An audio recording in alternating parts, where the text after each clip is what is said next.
Ang problem pa rin, pinakita ko nga sa kanila na yung volume talaga ng basura doon sa na nahihigop po ng aming pumps na nagpapabagal din po ng pagbomba namin ng tubig palabas po ng major waterways.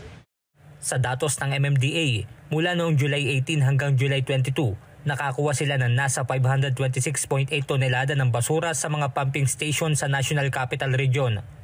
Habang nasa 76.92 tons naman ang nahakot sa mga isinagawang paglilinis ng mga otoridad sa mga binahang lugar.